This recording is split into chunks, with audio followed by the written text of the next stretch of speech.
Okay, very good afternoon all of you. आज के video session में हम देखेंगे यूज़र डिफाइंड फंक्शंस, है ना। It is the part of function. जो प्रीवियस सेशन में हमने कुछ लाइब्रेरी फंक्शंस और उसके साथ में हम लोगों ने जो प्री डिफाइंड फंक्शंस होते हैं उसके बारे में डिस्कस किया था। इस सेशन में हम देखेंगे यूज़र डिफाइंड फंक्शन। तो यूज़र डिफाइंड फंक्शंस जनरली कौन से होते हैं? जैसे हम लोग कोई फंक्शन हम डिफाइन करते हैं ना, जैसे मान लो कि एक फंक्शन आपने डिफाइन कर दिया, जैसे यहाँ पे फंक्शन ले लिया मैंने सम। ठीक है, सम नाम का हम फंक्शन ले लेते हैं। ठीक है। ओके, मैं इसको उसके थ्रू बता दूंगा, प्रोग्राम के थ्रू। पहले इसको समझ लेते हैं।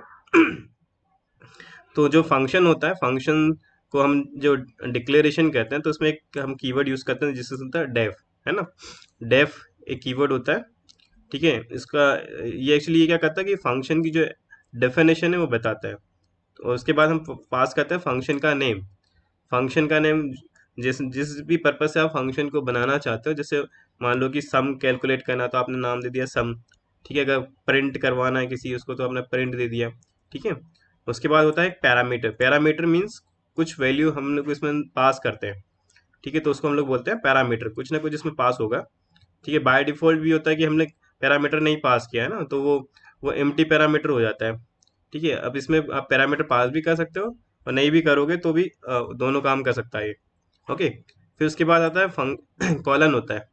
हम जब कोई फंक्शन की बॉडी को डिफाइन करते हैं, तो जब फंक्शन की बॉडी को डिफाइन करते हैं तो कॉलम के थ्रू हम क्या करते हैं, उस फंक्शन को एग्जीक्यूट करने के लिए उसका जो बॉडी है वो बताते हैं। फिर उसके बाद आता है उसके अंदर स्टेटमेंट। तो फंक्शन के अंदर हम क्या बताएंगे, जो डिफरेंट डिफरेंट स्टेटमेंट होते हैं वो हम इसके अंदर शो करते हैं। तो जो फंक्शन होता क्या है कि फंक्शंस क्या हो गया कि हम लोगों ने एक किसी प्रोग्राम को हम लोगों ने छोटे छोटे पार्ट में डिवाइड कर दिया, या उसको सब पार्ट में हमने उसको डिवाइड कर दिया। ठीक है, तो उस फंक्शन को हम क्या कर सकते हैं, अगर आप उसको उसकी लाइब्रेरी की बात करते हैं तो वो प्री डिफाइन हो जाता है। और अगर हम डिफाइन करेंगे तो वो यूजर डिफाइंड फंक्शन होता है। ठीक है, तो इनको हम देखेंगे किस तरह से यूज होता है। तो मैं आपको बाय प्रैक्टिकली बता रहा हूँ, उसको हम पाइथन आईडी पे के ऊपर चलते हैं। अब देखो हम यूजर डिफाइंड फंक्शन जो हमारा पाइथन प्रॉम्प्ट है उसको किस तरह से डिफाइन करते हैं। तो सबसे पहले एक वर्ड लेंगे जिसका नाम है डेफ। ठीक है, डेफ शो करता है कि हम जो पर्टिकुलर फंक्शन हम बनाने वाले उसकी पूरी पूरी डेफिनेशन देता है ना, इसलिए इसको हम बोलते हैं कि फंक्शन की डेफिनेशन भी बताता है। डेफिनेशन मीन्स पूरा फंक्शन को डिस्क्राइब करेगा। अब मान लो मैंने यहाँ पे एक फंक्शन ले लिया, इसका नाम है शो। क्या है? शो, है ना। अभी मैंने इसमें कोई पैरामीटर नहीं पास किया, विदाउट पैरामीटर है फंक्शन। ठीक है, कोई भी पैरामीटर नहीं है ना। उसके बाद कॉलन हम लगाया, कॉलम लगाने के बाद इंटर कर देंगे। ये ऑटोमेटिक देखो ये जो फंक्शन की बॉडी एग्जीक्यूट होगी वैसे के वैसे ये तो नेक्स्ट लाइन पे चले जाता है।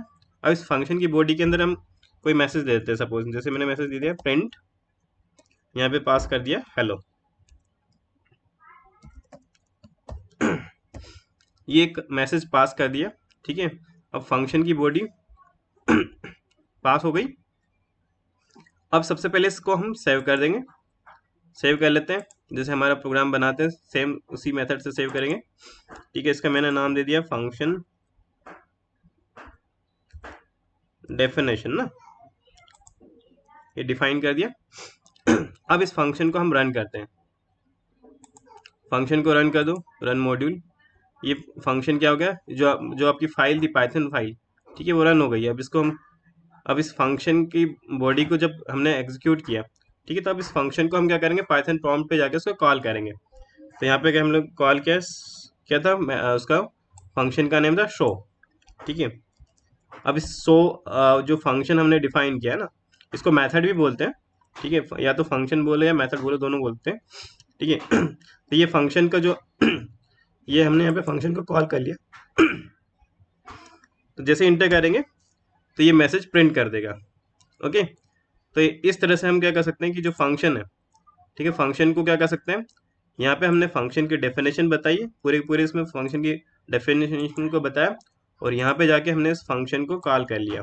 ठीक है, तो दोनों काम हो रहा है इसमें, फंक्शन की कॉलिंग भी हो रही है और साथ में फंक्शन की हम यहाँ पे जो बॉडी है उसको भी हम क्या कर रहे हैं, डिफाइन कर रहे हैं। ठीक है, अब मान लो कि मेरे को कोई एक और फंक्शन इसके अंदर पास करना है, मैंने इसका नाम दे दिया डेफ। ठीक है, मेरे को पास करना था कि फंक्शन मैंने एक लिया, सम फंक्शन ले लिया। ठीक है, सम फंक्शन पास कर देते हैं। अब इसमें फंक्शन के अंदर ना हमने पैरामीटर पास कर दिया है। जैसे एक पैरामीटर पास कर दिया मैंने ए, है ना। देन इसको प्रिंट कर देंगे, प्रिंट सपोज ए प्लस ए कह देते हैं। ओके, फंक्शन को हमने यहाँ पे डिफाइन कर दिया। अब इस फंक्शन को रन करेंगे, अगेन रन कर दूं। ओके, रन हो गया। अब इसमें सम फंक्शन को यहाँ पे कॉल करेंगे। कहाँ पे गए, पाइथन आईडी में। देखो ये ऑटोमेटिक बता रहा है, जो हमने यहाँ पे वैल्यू पास की थी ये इसके साथ में बता रहा है फंक्शन ए, है ना। यहाँ पे पैरामीटर पास कर दिया जैसे 10। ओके, तो ये आ गया 10 प्लस 10 20। ठीक है, तो इस तरह से क्या होगी, फंक्शन की कॉलिंग भी हो जाएगी। ठीक है, तो इससे ही हम लोग क्या कर सकते हैं, मल्टीपल फंक्शंस की को डिफाइन करके उसको हम क्या कर सकते हैं, अलग अलग टाइम पे हम उसको कॉल भी कर सकते हैं। अभी तो ये एक फंक्शन डिफाइन किया था। अगर मान लो कि मेरे को और फंक्शन डिफाइन करना है तो मैंने यहाँ पे पास का डेफिनेशन। ठीक है, यहाँ पे फंक्शन कर लिया, सपोज कोई कुछ कैलकुलेट करना है। ठीक है, मैं इसको कैल फंक्शन दे दिया, यहाँ पे पास किया ए बी, है ना। ये फंक्शन हमने यहाँ पे डिफाइन कर दिया। ठीक है, अब इसके अंदर हम सपोज कोई वैल्यू कैलकुलेट करना है, या आप इसको प्रिंट करना चाहते हो, या इसका एडिशन करना चाहते हो, या जो भी करना चाहते हो, जो भी ऑपरेशन आप परफॉर्म करना चाहते हो। ठीक है, तो मैंने सपोज यहाँ पे पास कर दिया मल्टीप्लिकेशन पास कर देते हैं। ओके, वापस इसको रन कर दूं। ओके, रन हो गया। अब इसको कॉल करते हैं कैल फंक्शन को। ठीक है, दिस प्रेस करोगे तो ए और बी की वैल्यू पैरामीटर मांग रहा है, ए और बी की वैल्यूज मांग रहा है। यहाँ पे पास कर दिया सपोज 4,5। ठीक है, तो ये क्या करेगा, कैलकुलेट कर रहे थे हम इसमें, तो ये मल्टीप्लिकेशन कैलकुलेट कर देगा। ठीक है, तो इस तरह से हम क्या कर सकते हैं, इसमें वैल्यू भी क्या कर सकते हैं, पास कर सकते हैं। अब फंक्शन पैरामीटर्स देखते हैं। जो फंक्शन पैरामीटर होते हैं जनरली टू टाइप्स के होते हैं, एक होता है फॉर्मल पैरामीटर और दूसरा होता है एक्चुअल पैरामीटर, है ना। तो फॉर्मल मीन्स जैसे फॉर्मल फॉर्मल हम लोग बोल रहे हैं, जैसे हम लोग कोई पैरामीटर पास करते हैं। ठीक है, जैसे फॉर्मल हो गया कि कोई एक फॉर्मेलिटी हम लोग को करना है, उस तरह से हम लोग उसमें पैरामीटर पास करते हैं, तो उसको बोलेंगे फॉर्मल, है ना। जैसे formal parameter are return in a function prototype, है ना। फंक्शन प्रोटोटाइप के अंदर हम पास करते हैं and function header of the definition. ठीक है, and then formal parameter are local variable which are assigned the value of argument when the function is called, है ना। जो फॉर्मल पैरामीटर की बात कर रहे हैं, जैसे यहाँ पे हमने फंक्शन लिया था हमारा, ये फंक्शन हमने पास किया। ठीक है, तो ये जो फंक्शन डिफिनेशन हमने डिफाइन की, तो ये जो पैरामीटर हम डिफाइन कर रहे हैं इसको हम लोग क्या बोलेंगे, फॉर्मल पैरामीटर। इसमें जो पास किया ये हो गया फॉर्मल पैरामीटर। ठीक है, अब जो एक्चुअल पैरामीटर क्या होता है, when a function is called the value are passed in the call are call are called actual parameter at the time of the call each actual parameter assign to the corresponding formal parameter in the function definition. ठीक है, तो ये जो हम जो function definition के अंदर हम लोग जो फॉर्मल पैरामीटर की बात सॉरी एक्चुअल पैरामीटर की बात कर रहे हैं, तो जैसे हमने यहाँ पे ये वैल्यू पास की थी ये। ठीक है, ये हमने फंक्शन कॉलिंग किया और यहाँ पे हमने पास किया 4,5। ठीक है, 4,5 पास कर दिया, तो ये क्या हो गई, ओरिजिनल वैल्यू हो गई, तो इसको हम लोग बोलेंगे एक्चुअल पैरामीटर। ठीक है, ये जो वैल्यू पास हो रही है, ये ओरिजिनल वैल्यू पास हो रही है, तो इसको हम लोग बोलेंगे एक्चुअल पैरामीटर। और यहाँ पे क्या हो रहा है कि उसी की, अब वो जो पैरामीटर पास होके किसके पास जा रहा था, ए कोमा बी के पास आ रहा था, तो इसको हम लोग बोलेंगे फॉर्मल पैरामीटर। ठीक है, तो इस तरह से क्या कर सकते हैं हम, एक्चुअल और फॉर्मल पैरामीटर दोनों को हम क्या कर सकते हैं, को डिफाइन करते हैं। एक और फंक्शन ले लेते हैं, इसमें हम इसकी वैल्यू को रिटर्न करेंगे, है ना।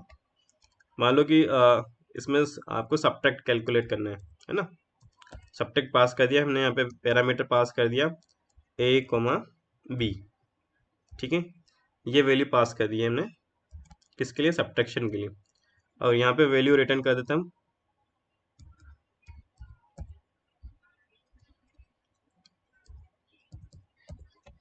ठीक है, यहाँ से कह देते हैं हम ए माइनस बी। ठीक है, a माइनस बी पास कर दिया। अब इसको रन कर देते हैं। यस, ये रन हो गया। अब इसमें हम पैरामीटर पास करेंगे, है ना। अब पैरामीटर किस टाइप से पास करते हैं, देखो यहाँ पे फंक्शन लिया है। यहाँ पे गए, हमने फंक्शन को कॉल किया। सबसे पहले क्या था, सब्ट्रैक्शन है, ठीक है। सब्ट्रैक्शन के अंदर गए, सब्ट्रैक्शन के अंदर रुको, इसको हम अलग तरीके से करते हैं।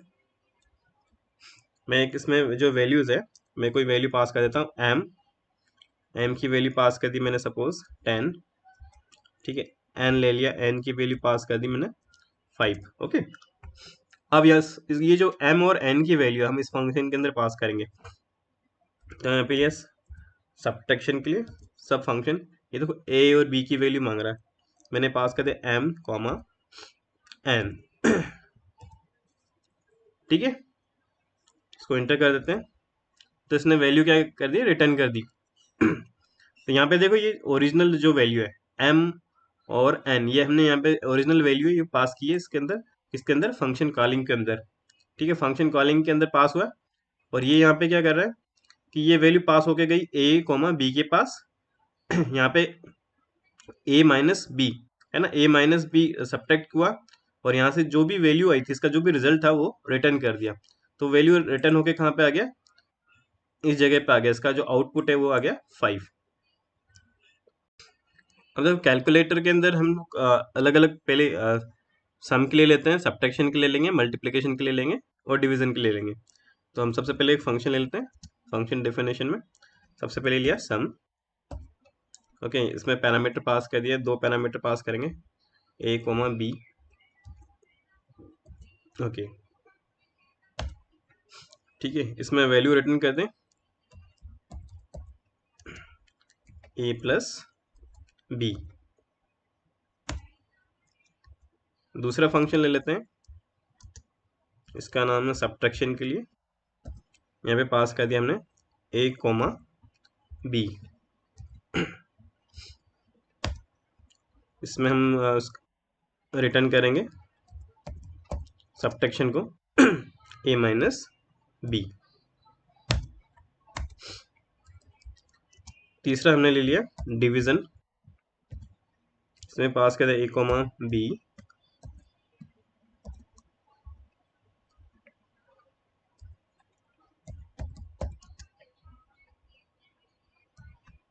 ए डिवाइडेड बाय बी, ओके। फिर एक को ले लिया हमने, इसका नाम दे दिया मल्टी, इसमें कर दिया ए मल्टीप्लाई बाय बी, ठीक है। फिर इसके बाद रिटर्न कर देते हैं, सॉरी, ये यहाँ पे आएगा ए कोमा बी, ये जगह A multiply by B, okay. इसको सेव कर दे पहले,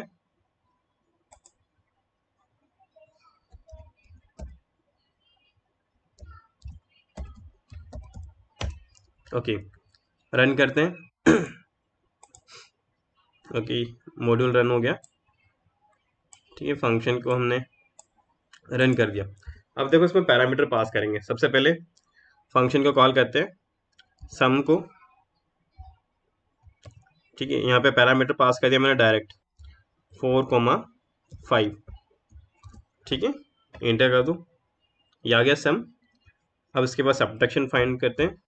इसमें वैल्यू पास कर दी मैंने 5,2, ठीक है। तो ये जो है इसकी वैल्यू को रिटर्न करेगा 5 माइनस 2, तो 3 आ गया, ओके। देन अब डिवीजन के लिए लेते हैं।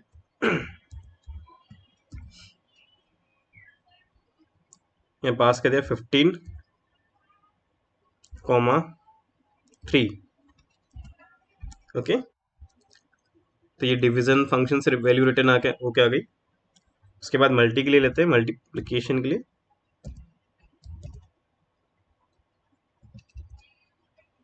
इसमें पास कर दिया 6,4, ओके, तो ये मल्टीप्लिकेशन रिटर्न होकर आ गया। ठीक है, तो ये हमने जो है एक तरह का कैलकुलेटर वाला फंक्शन बनाया, और ये सारी की सारी जो वैल्यूज़ है, ठीक है, हमने इसको फंक्शन, यहाँ पे फंक्शन कॉल किया। जब फंक्शन कॉल होगा तो ये फंक्शन, जो भी फंक्शन आप कॉल करोगे तो वो फंक्शन क्या हो जाएगा, एग्जीक्यूट हो जाएगा। मतलब उसको फंक्शन कॉल होने पर उसको इन्वोक कर, फंक्शन इन्वोक हो जाएगा और वो एग्जीक्यूट होगा। ओके, जैसे यहाँ पे सब सब्ट्रैक्शन को कॉल किया, तो यहाँ पे सब्ट्रैक्शन फंक्शन इन्वोक हुआ। यहाँ पे डिवीजन को आपने कॉल किया तो इसने डिवीजन फंक्शन को इन्वोक कर दिया, और यहाँ पे मल्टीप्लिकेशन को कॉल किया तो मल्टीप्लिकेशन वाला फंक्शन यहाँ पे इन्वोक हो गया। ठीक है, तो इस तरह से हम क्या कर सकते हैं, मल्टीपल जो फंक्शन को, जो यूजर डिफाइंड फंक्शन है उसको डिफाइन करके हम अपने प्रोग्राम के अंदर इसको यूज कर सकते हैं। ठीक है, तो इससे क्या होगा कि जब आपका प्रोग्राम है, एक तो उसको हम लोग छोटे छोटे पार्ट में डिवाइड कर लेंगे।